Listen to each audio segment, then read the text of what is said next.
Timóteo 4, versículo 7. É muito difícil preletores pregarem sobre ele. Mas hoje o Senhor colocou na minha mão esse versículo e falou assim: Tó, vai. Aqui nós temos também aqui na televisão, se precisarem. 2 Timóteo, capítulo 4, versículo 7, diz assim: combati o bom combate, acabei a carreira e guardei a fé. Vamos ler todos juntos? Combati o bom combate, acabei a carreira e guardei a fé. Amém? Amém. Quem será que vai dizer isso nos fins dos dias? Paulo disse. Será que nós conseguiríamos fazer como Paulo? E é interessante que vou separar esse versículo em 3 partes. Combati o bom combate, acabei a carreira e guardei a fé. Hoje nós vivemos em um mundo muito difícil. É muito cansativo. Ontem eu estava atendendo um paciente, ele tem 20 anos. E ele falou assim para mim: como que era a sua época? Aí eu comecei a falar com ele sobre como que eram os anos 80. Eu falei: minha época é 79, mas a gente pula para 80, tá? Para não ficar tão grave o negócio. E aí eu comecei a contar para ele como que é. E ele começou a tirar as dúvidas de como era essa época. Nossa, mas não tinha celular? Eu não. Ai, era como? Era orelhão? Falei: eu não consigo imaginar como que era o orelhão. Eu falei: nossa, o orelhão era aquele monte de gente, um atrás do outro, com uma fila do INSS, NPS, sei lá. E aí todo mundo com aquelas fichas. Aí tu olhava na mão das pessoas, dependendo da quantidade de ficha que tinha na mão dele, você sabia quanto tempo ia demorar cada ligação. E cada ficha era mais ou menos 1, 2 minutos, eu não lembro muito. E aí a gente começou a lembrar sobre aquela época. E naquela época não existia tanto cansaço. Naquela época não existia tanta ansiedade, depressão. Por que será? Naquela época nós brincávamos na rua, nós brincávamos de bolinha de gude, jogávamos taco, pega-pega. Nossa energia era gastada na rua, ralando o joelho, pulando muro, rolando grama. E hoje nós precisamos descarregar a nossa energia em academias, porque nós precisamos fazer atividade física. Naquela época ninguém se falava: você tem que fazer atividade física. O nosso dia a dia era uma constante atividade física. E hoje nós precisamos fazer atividade física para cuidar do nosso corpo. E aí entra uma outra questão. A academia em si, ela é ruim. Porque ali existem comparações, ali a pessoa entra e sai, e uns se sentem super bem, outros se sentem muito mal, outros têm que ir na força do ódio. Quem vai na academia porque ama? Quase ninguém, né? Só quem realmente já está naquele nível. Oba, a japonesa Mônica já está nessa fase. Ai, Senhor, eu recebo também.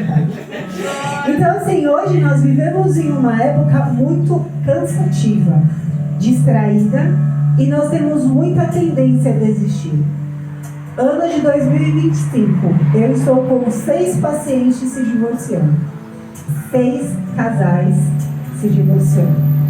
Eu até brinquei com a pastora quando eu comentei com ela sobre isso, que a gente não acredita em numerologia e nada disso. Mas um dos pacientes disse que a numerologia 9 é o ano dos divórcios. Eu falei: está repreendido no nome de Jesus. E a gente não acredita, mas que faz sentido, faz. Eu nunca tive 6 casais se separando no mesmo final de ano. De agosto para cá foram 6. E aí eu falo: Deus, hoje em dia a desistência é muito rápida, é muito fácil. A insistência em todas as coisas. Eu não estou falando só de relacionamento entre casais, eu estou falando de relacionamento no contexto geral. Quantas pessoas desistem do amigo? Ah, dá licença, é pessoa chata. Quantas pessoas desistem da fé e da igreja porque não aconteceu das coisas que era para ter acontecido? Não foi dessa forma, não quero mais saber, não quero mais fazer, não quero mais nada. Ontem, esse final de semana, meu pai veio para cá E aí a gente estava conversando sobre esse período difícil que temos vivido. Meu pai é pastor, para quem não sabe. E aí ele falou: filha, tem hora que cansa. Porque é tanto mimimi que ninguém aguenta.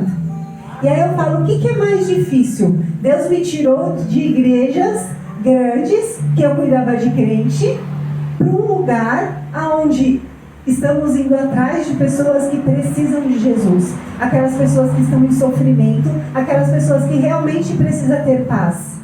E aí eu falei para o meu pai: pai, o que será que é mais difícil? Cuidar de pessoas que estão presas e amarradas pelo Satanás, ou cuidar de crente? E aí eu agradeci a Deus por estar aqui hoje. E cuidar de pessoas que realmente precisam. É uma batalha espiritual muito grande para quem entra na batalha. Nós estamos na linha de frente e é o tempo inteiro. A gente tem que realmente estar guardado, que é o que a gente vai falar sobre o combate aqui. Então assim, mas é mais fácil você cuidar de pessoas que querem liberdade, que querem vida, do que pessoas que estão ali só para ser feita a minha vontade. A minha vontade não tem que existir, porque quem vive em mim é Jesus. E o que tem que imperar é a vontade do Pai. Então vamos lá, primeira parte: combati o bom combate. O que seria esse bom combate? São pessoas? Podem participar, tá, gente? Quando eu falo sozinho. São pessoas esse bom combate? Não. Efésios 6,12. Aqui em Efésios 6,12 fala muito claro que a nossa luta, o nosso combate, ele não é contra pessoas, mas contra o invisível. Efésios 6,12 diz assim: porque não temos que lutar contra a carne e o sangue, mas sim contra principados e potestades, contra os príncipes das trevas deste século, contra as hostes espirituais da maldade nos lugares celestiais.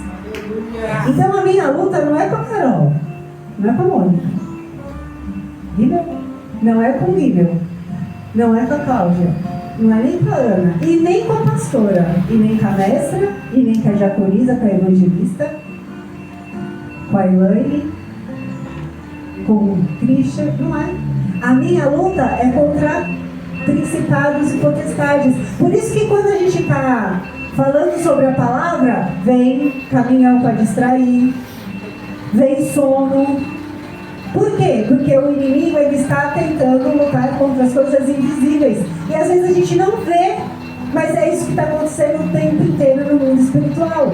Quando a gente sai para vir para a igreja, acontece tudo. O culto começa às 5. Eu acordo todos os dias às 3.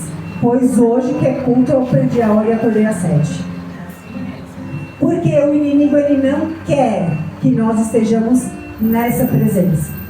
Então o combate, a pessoa que está na frente, o soldado, vamos assim dizer, somos nós. E para nós termos combatir um bom combate, isso significa que a gente nunca vai perder uma batalha? Vamos perder inúmeras batalhas. Só que Paulo, quando ele escreve isso, Paulo, ele tinha os combates diários na mente dele. Vocês acham que ficar na prisão, escrevendo cartinhas para as pessoas, era tranquilo? Paulo teve muitos desafios, E aí, então, hoje, trazendo para a nossa batalha na mente, nós temos, que eu falei, ansiedade, medo, rejeição, autoimagem distorcida.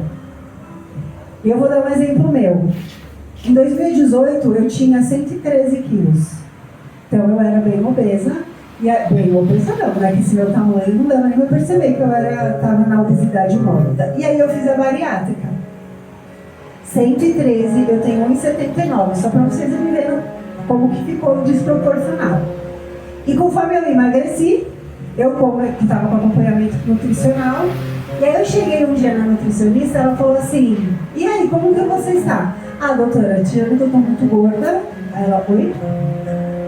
Aí ela me pesou 65 quilos. eu tenho 1,79. Eu já estava 4 quilos abaixo da mínima. E eu olhava e eu me via com 113. Isso é o quê? A imagem distorcida. Aí a psicóloga teve que fazer uma autoterapia e falar como que a gente pode fazer antes e depois. Aí eu precisei colocar fotos para eu entender que a minha imagem não era aquela antiga, mas que eu era uma nova criatura. Dentro da palavra, dentro da igreja, muitas das vezes nós temos uma imagem distorcida de quem nós somos. E aí o que nós precisamos fazer? O antes e o depois. Quem era você antes de Cristo? E quem é você pós-Cristo? Renata, não tem nenhuma diferença, então desculpa, tu não é crente. Porque quando nós nos entregamos a Cristo, as coisas mudam. E se não muda, algo aconteceu. Porque aonde Jesus entra, algo acontece. Então ele não entrou. Amém? Outro combate muito grande nos dias de hoje, que são quanto às nossas escolhas. Tem gente que tem medo de escolher.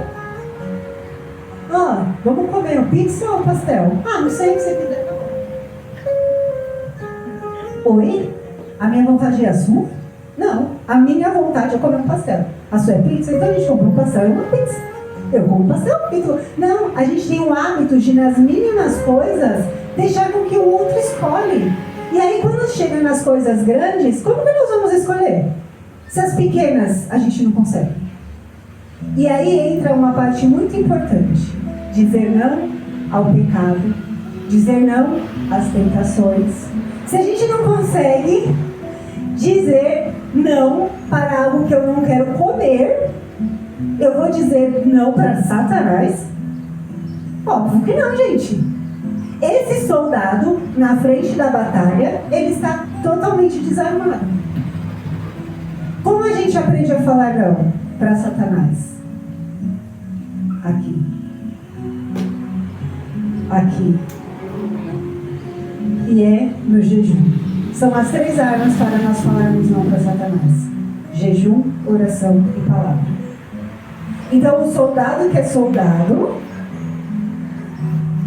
ele tem que estar ali. Agora vamos lá, está tendo uma guerra mesmo, guerra. Já explode alguma aí, né? Porque o nosso mundo está como? Imagine que nós estamos na Ucrânia e na Rússia. Tu vai lá, gente, dá licença que eu vou igual da vizinha, com 5 pedras, e eu vou ali. Eu nem vou. A não ser que eu falar, Senhor, eis-me aqui, tô indo. Me leva. Perdoa meus pecados, minhas falhas, reescreva meu nome no livro da vida. Aí eu vou, porque a morte é certa. Quando nós estamos em batalhas invisíveis, nós não sabemos o dia nem a hora em que o Senhor fala assim: cheguei. Por isso que nós cantamos: eu já coloquei as minhas vestes brancas, as minhas lamparinas estão acesas. Se Jesus volta hoje, para mim ou para o coletivo, será que a minha lamparina está acesa? A sua lamparina está acesa? Tem azeite aí? Eu não empresto azeite para ninguém não. Seu azeite está aí transbordando? Se não tiver, vamos perder, a morte é certa. Não existe vitória sem guerra e não existe coroa sem cruz. Esse combati o bom combate, acabei a guerreira e guardei a fé, tem um único propósito: voltarmos para casa. Eu não sou daqui. Para casa eu voltarei, porque Ele vai vir me buscar. Certo? Amém? Amém. Agora pergunta aí, cutuca teu irmão aí e fala assim: aonde você tem perdido? Aonde você tem perdido? Nas batalhas. Nas batalhas. Tu está tentando lutar contra o joelho, no joelho, ou contra a força do braço, na palavra, mandando todo mundo e guerrear no campo de Faraó? Todo mundo tribulado. Como que é que você tem lutado? Parte 2. Acabei a carreira. Gente, acabar a carreira, para mim, corrida e carreira é a mesma coisa. Tá? Então, alguém já fez corrida de rua? Já fez corrida de rua? Então, o Guilherme vai estar mais alinhado no que eu vou dizer.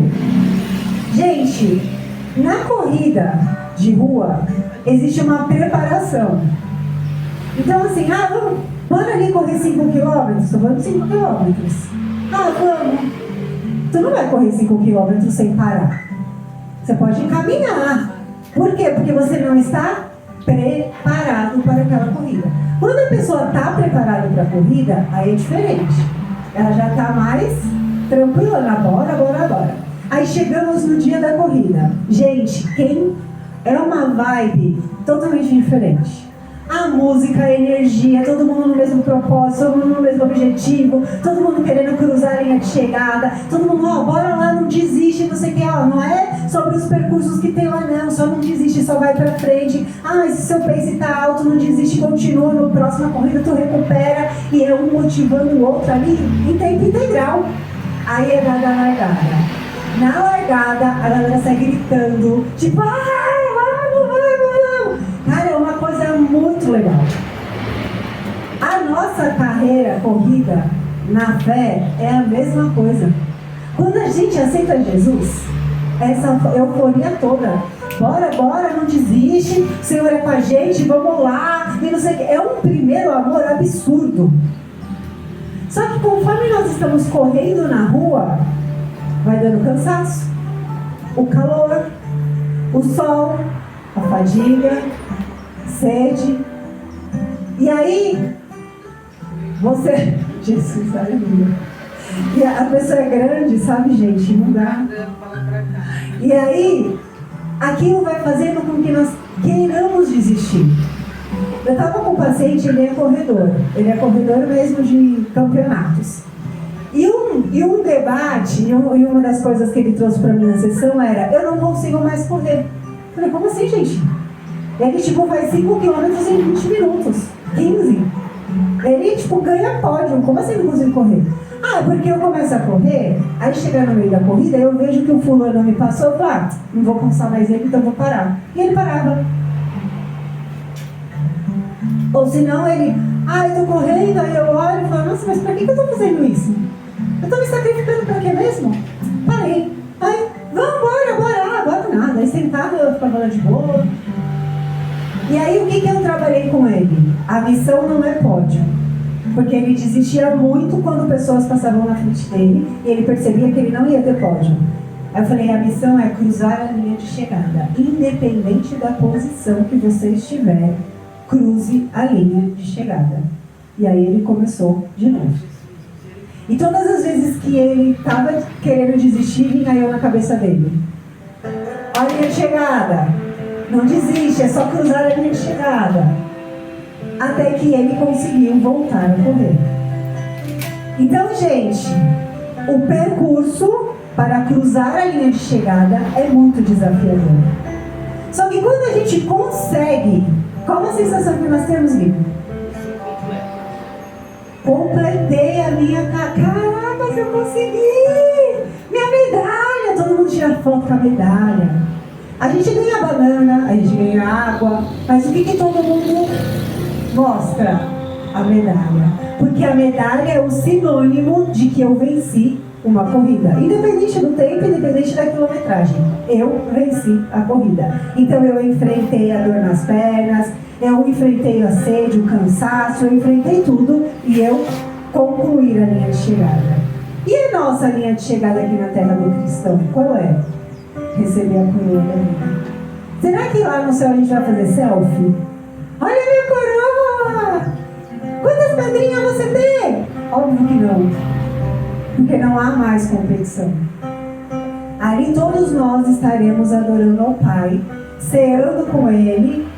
E imagina você olhar para trás e falar, caracas, eu não parei. Eu não desisti. Eu não voltei atrás. Tem coisa mais linda. Uma vez o meu pai trouxe uma conjectura, que ele fala assim, eu imagino o Pai, o Filho e o Espírito Santo e aquela multidão de gente. E aquela multidão de gente que está entrando no céu são as pessoas que não pararam, que não desistiram e que não voltaram atrás. Aí, sabe o que ele trouxe? Sabe o que eu vejo em Jesus? Falando assim, tá vendo, Pai? Valeu a pena. Olha a Cláudia ali, ó. Valeu a pena. Olha o Guimel ali, ó. Valeu a pena. Olha a Elaine vindo ali. Olha a Carol, olha a Mônica, o Arthur, a Ana, a Renata, Christian. Valeu a pena, Pai. Valeu a pena ter descido, valeu a pena a cruz, valeu a pena meu sofrimento, valeu a pena tudo isso porque eles estão aqui, porque eles escolheram me adorar, eles escolheram estar aqui, eles quiseram me servir. Valeu a pena. Então, gente, não vamos desistir da caminhada. Não é fácil. Existem problemas no caminho. Tem gente que tropeça na guia. Tem um monte de gente que cai em corrida e rala joelho, mas não desiste. Levanta, sacode a poeira e bora correr, porque a gente ainda não cruzou a linha de chegada. Por último, guardei a fé. O que é guardar a fé? Guardar a fé é você não negociar a sua fé. A sua fé está em quem? Cutuca aí, irmão. Sua fé está em quem? Sua fé está em quem? E será que é negociável isso? Alguém chega para você e fala assim: bora ali. Ah, tranquilinho, bora ali. A pastora falou assim: graças a Deus eu não fui numa festa. Ok que ela não negociaria a fé dela, porque a fé dela está alicerçada. Mas será que se outra pessoa estivesse ali, iria negociar a fé? O que tem de gente perdido, que vai para tudo quanto é lugar, que não tem uma fé, não tem uma crença, não está escrito. Tem muita gente assim. Paulo, ele jamais abandonou Jesus. E você? Quantas vezes você pensou em abandonar Jesus? Eu não estou falando que você abandonou, estou falando de pensar. Hoje mesmo eu estava falando para ele: pai, eu não aguento mais. Chega, Deus. Aí para mim é aquele, para mim morrer é Cristo, né? O viver. Okay? Para mim o morrer está ganho. E é isso, Senhor. Esse aqui, Deus, não aguento mais. Quantas vezes a gente fala isso? Mas a gente fala isso porque nós sabemos para onde nós vamos. E se nós não tivermos certeza da nossa salvação, você diria isso? Deus, não aguento mais, me leva. Deus, já fiz o que tinha que fazer. Com certeza você nem abriria a sua boca para isso. Então, será que você tem a certeza da sua salvação? Paulo, ele não negou a fé. E tantos outros que nós cantamos no Primeiro Testamento. Se nós lermos a história da Bíblia, nós vamos ver inúmeras pessoas que não desistiram. Pensaram, sim, mas não desistiram. E Jó ainda diz assim: ainda que ele me mate, nele esperarei. Será que nós falaríamos isso se a gente estivesse numa cama de hospital? Hoje eu perguntei para Carol: como que estão as coisas, Carol, da sua saúde? Deus está no controle. É sobre isso. É sobre a confiança e a fé de que nós sabemos que Deus está no controle. Essa palavra não é só para vocês, é para mim também. Hoje de manhã eu estava falando para Deus, falar: Deus, cadê tu, Senhor? De novo eu cuidando de gente e ninguém cuida de mim? Que é isso? E aí hoje, agora, Deus fala: tu permanece fiel que eu cuido de você. Só não desiste, não pare, não acabe a carreira pelo caminho, não termina ela, cruza a linha de chegada e guarda a sua fé.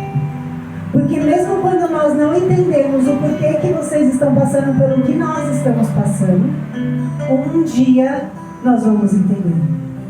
Fala: Deus, agora eu entendo o porquê que eu passei por isso. Quando entra alguém que senta na clínica e fala para mim: eu não aguento mais, eu estou em depressão, eu não consigo viver, eu não tenho mais projetos de vida, eu não tenho esperança, eu falo: eu sei. Por quê? Porque eu já passei por isso. Eu teria sim a teoria para ajudar aquela pessoa, mas além da teoria eu tenho uma vivência. E eu falei: eu consegui, você vai conseguir. Você não está mais sozinho, eu estou com você. Qual é o preço da sua fé? O que basta para você desistir? Será que qualquer coisa te faz desistir? Agora eu quero dizer algumas coisas que podem roubar a nossa coroa, a nossa medalha. falta de perdão. Quando nós escolhemos não perdoar pessoas, a pessoa fica com a gente o tempo inteiro, né? Você acorda com a pessoa, toma café com a pessoa, porque a pessoa não te larga. Por quê? Porque você fica pensando e se incomodando com aquilo o tempo inteiro. Pecados escondidos, também, rouba. Frieza espiritual. Murmuração. Ninguém murmura, né? Ninguém exclama. O que é murmuração? Orgulho em excesso. Vaidade. Orgulho em excesso não, orgulho, né? Em qualquer nível. E o principal, blasfêmia contra o Espírito Santo. Será que você despreza a ação do Espírito Santo todos os dias na sua vida? Ou você reconhece Ele como Deus? Porque é o Pai, o Filho e o Espírito Santo, trio como um só. O Espírito Santo que te toca, o Espírito Santo que nos consola, o Espírito Santo que faz morada na gente. Jesus, quando subiu, falou: eu estou indo, mas o meu Espírito, o Espírito Santo, vai estar aqui com você até a consumação dos séculos. E como que nós fazemos isso? Quando aquele garotinho estava falando em línguas estranhas lá na internet, que foi aquela febre, todo mundo imitando ele, eu falava: meu Deus, era o que o diabo precisava para todo mundo blasfemar contra o Espírito Santo. Ficar imitando língua estranha para mim, nossa, eu me incomodo no extremo.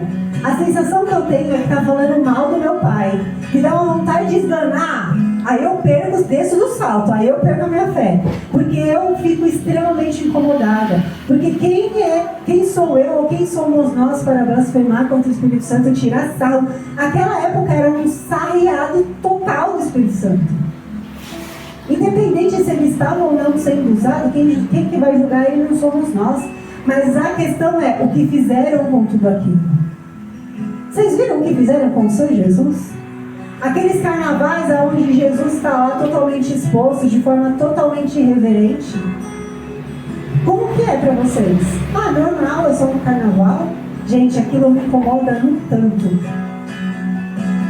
que eu peço: Deus, aquieta o coração. E falo: perdoa-os, porque eles não sabem o que fazem.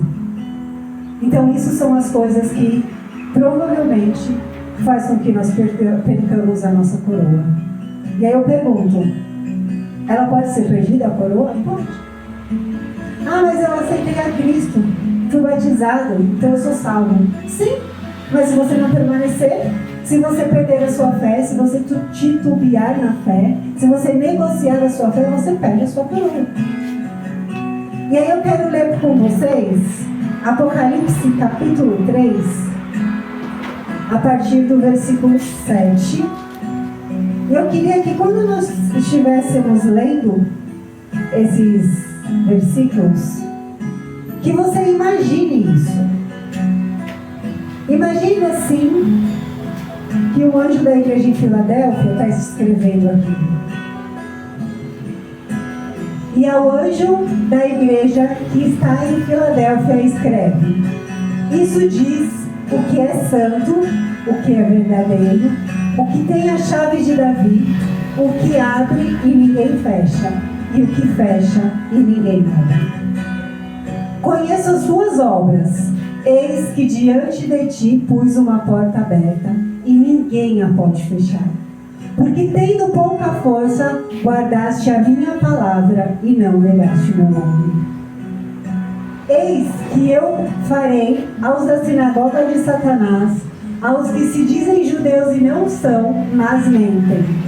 Eis que eu farei que venham e adorem prostrado a teus pés, e saibam que eu te amo.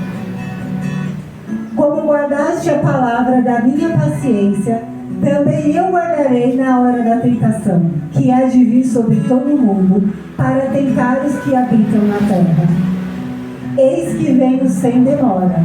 Guarda o que tens, para que ninguém tome a sua coroa. Ao que vencer, olha que coisa mais linda. Ao que vencer, eu farei coluna no templo do meu Deus, e dele nunca sairá. E escreverei sobre ele o meu nome. Escreverei sobre ele o nome do meu Deus e o nome da cidade do meu Deus, a Nova Jerusalém, que desce do céu do meu Deus, e também o meu novo nome.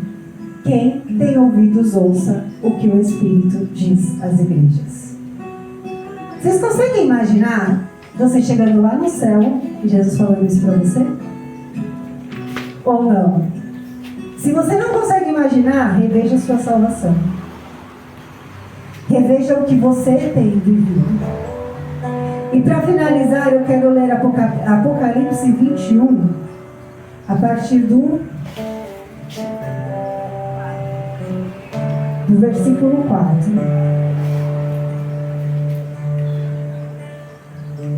Será que vale a pena, Renata, viver nesse mundo dessa forma? Aí eu te coloco aqui em Apocalipse 21, a partir do 4, que diz assim: E Deus limpará dos seus olhos toda lágrima, e não haverá mais morte, nem pranto, nem clamor, nem dor, porque já as primeiras coisas serão passadas. E o que estava sentado sobre o trono disse: Eis que faço nova todas as coisas. E disse-lhe: Escreve, porque essas palavras são fiéis e verdadeiras. E disse mais: Está cumprido. Eu sou o Alfa e o Ômega, o princípio e o fim. A quem quer que tiver sede, de graça lhe darei da fonte da água da vida. Quem vencer, herdará todas as coisas, e eu serei o seu Deus, e ele será o meu filho. Amém? Vale a pena? Vale a pena. E eu quero finalizar, se quiser desligar o som, vou com um louvor. E eu quero que vocês prestem